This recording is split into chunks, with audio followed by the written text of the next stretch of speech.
Depression is one of those elastic words in our language. We stretch it to cover things that just aren't the same. We talk about how depressing it is when we can't find anything worth watching on Netflix, and then use the same word to describe a dangerous state of mental health that can leave someone in such despair that they are unable to imagine living another day. Because of the elastic nature of the word, when a young person says they're depressed, it's really important to find out what that means for them. As an emotional state, depression expresses itself in different ways. The person may feel intense sadness, numbness, incompetence, despair, apathy, guilt, or in many teens, irritability and anger. And that's what can be really confusing. Many of those feelings come and go as part of the regular emotional repertoire of a normal adolescent. So how do we know when it's time to be concerned?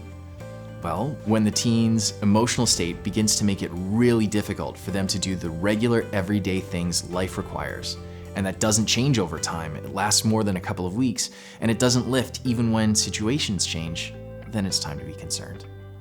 There are other things that often accompany depression that may help you notice, like persistent headaches or stomach aches, anxiety, increasingly fuzzy thinking, lack of attention to hygiene, impaired memory, changes in appetite, or ongoing fatigue. When you see a collection of these things in the life of a teen, it's time to connect them with professional assistance, and that starts with a visit to a medical doctor. Depression isn't something to just power through or hope it goes away on its own. The longer it lasts, the worse it gets, and that leaves teens looking at often harmful ways to escape from the despair, including suicide. Please don't take depression lightly, because it's a heavy, heavy weight for a teen. When depression takes hold, everyday things they've always been able to do, like going to school, socializing, keeping up with commitments, suddenly becomes incredibly difficult. The longer it carries on, the more exhausted and overwhelmed the young person gets, because their body and mind and emotions just aren't working like they were meant to. It begins to feel like there's a dark cloud over your head that will never go away. Just putting one foot in front of the other feels like it takes all the energy the young person has, making it difficult to concentrate or make decisions or be focused and productive.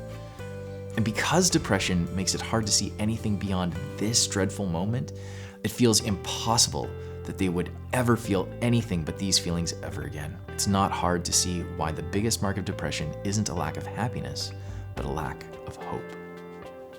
10% of youth ages 15 to 24 are diagnosed with depression, but only half of those are ever treated professionally.